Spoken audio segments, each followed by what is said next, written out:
again, it kind of goes back to our brain, kind of wanting to somehow make things better. And you know what? You can't. Your best friend's father dies. You're not going to be able to fix that. In fact, there's no magical words that you're going to be able to say where they're going to go, oh, okay, thanks a lot, I guess I feel better now. Okay? They're going to be in pain. So your job is a little acronym that I came up with years ago, and I call it APT-BIP, A-P-T-B-I-P. And your job is to allow the person to be in pain. And that is some of the hardest work you'll ever do. Allow the person to be in pain. To stand there and watch your loved one cry, and cry, and cry, and cry, and realize you can't fix it. Years ago, oh, it was 20 years ago now, I did some work with the School of Nursing at the University of Washington. I was a clinician in a research project they were doing, and we followed up on parents whose children have died, and it was called the Parent Bereavement Project. And what we did was we contacted parents a few months after their child died of homicide, suicide, accident, or unknown. And these were unmarried children between age 12 and 28 years old. Okay? And what we did was put together a support group to give them information on grief and loss, and also to help them talk with each other about how they were coping with this. This is between 4 and 7 months after their child had died. And so my job as a clinician was to sit down once a week, and we met for 10 weeks, and sit with these parents, 5, 6, 8 parents, and to help them understand some of the craziness that they were going through with grief and loss, because that's what happens when you experience a tragedy in your life. You are in this world that is very confusing and complex and all that kind of stuff. And we're going to be talking about that stuff later. Okay?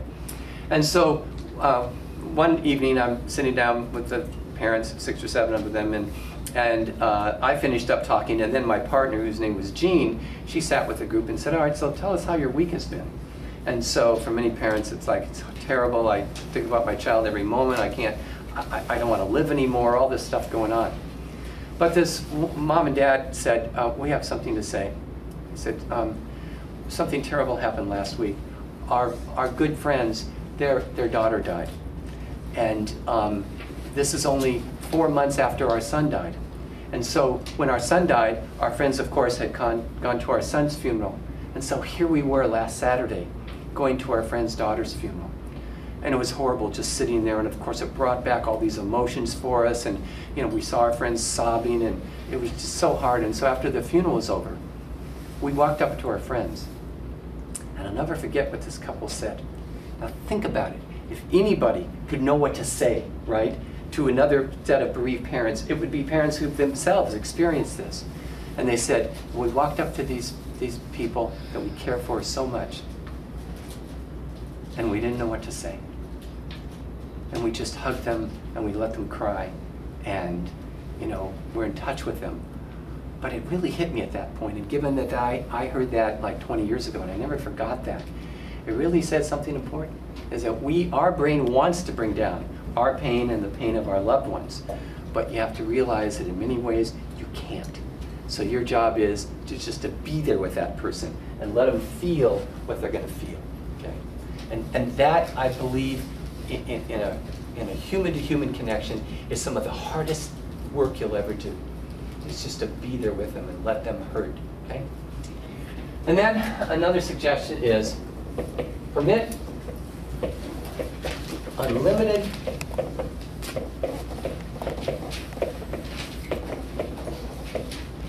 crying.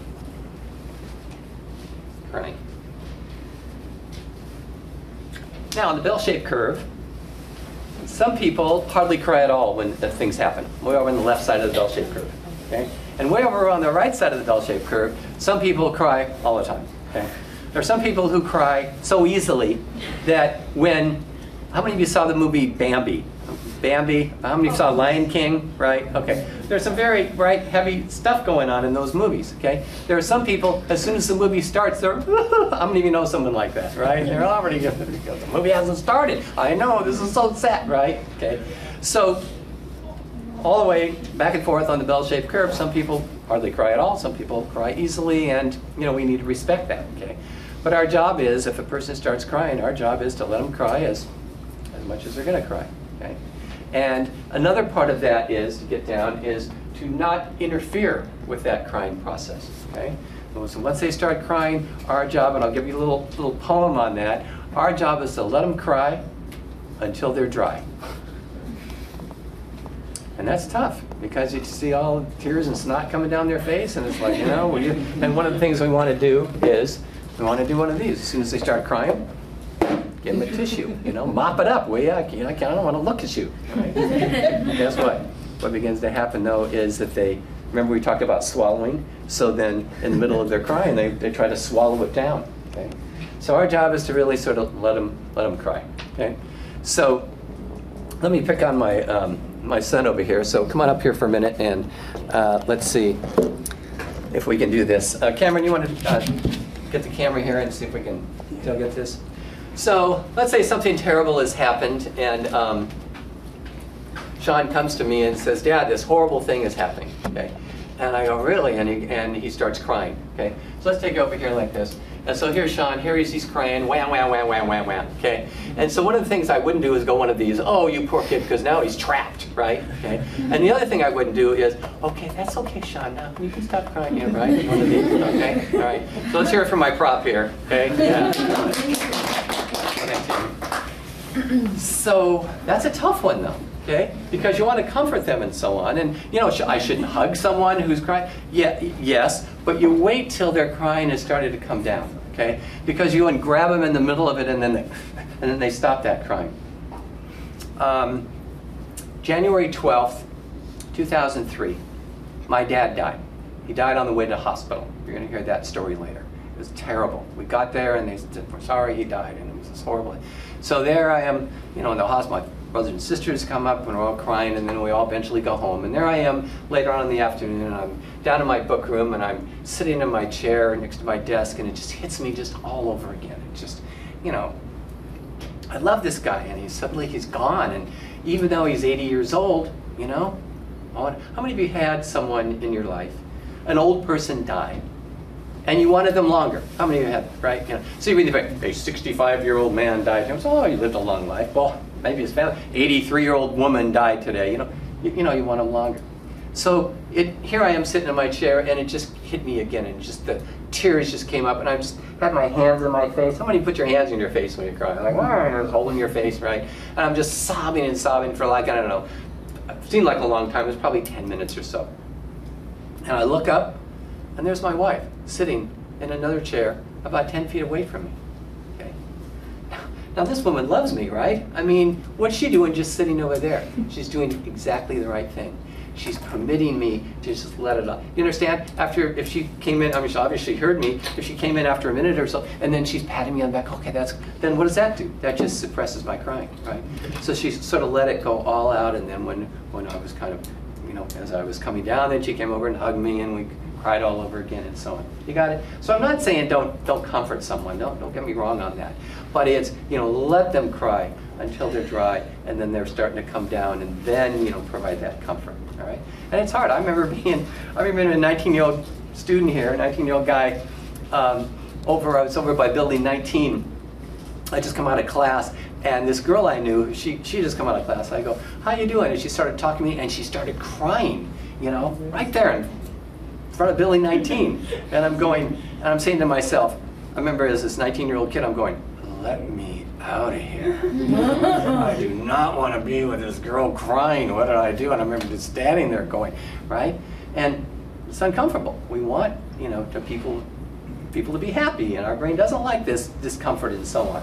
But that's your job, you understand? And no one's going to cry forever. You look at the Guinness Book of World Records. No one she cried for 18 days straight. At some point, everyone stops crying, okay? But your job is to permit it, right? Okay. Another suggestion then, in being a good listener, is to watch for what's called black-white thinking.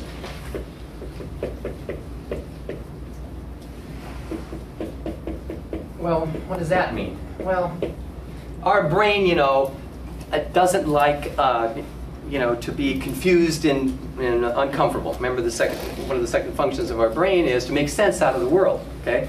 And so what often people do is they like to use words that make simple sense out of the world, okay? World. And so they say things like, this is right or wrong, good or bad, correct,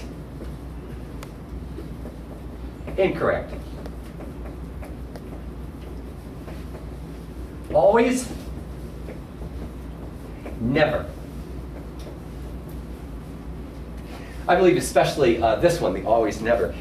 It comes up a lot in arguments, because in the middle of an argument, you want to be right? And you say, you never do this, right? All they have to do is, if they've done it right, then you can't say never, right? Okay? You're always looking, right? All these kind of terms that come up. And so when we do it, it feels good, okay? So what are we talking about here? How do we watch for, okay? Here's one, nobody. Everybody. Nobody understands me. Everybody hates me. And you go, well, I don't. Well, yeah. And so your job is to gently challenge that, right? And to say, well, I care for you. So the whole idea here is people want to get into this good, bad, always, never. And your job is to sort of gently say, well, maybe it's not always that way. Okay, maybe there's some exceptions to that. All right.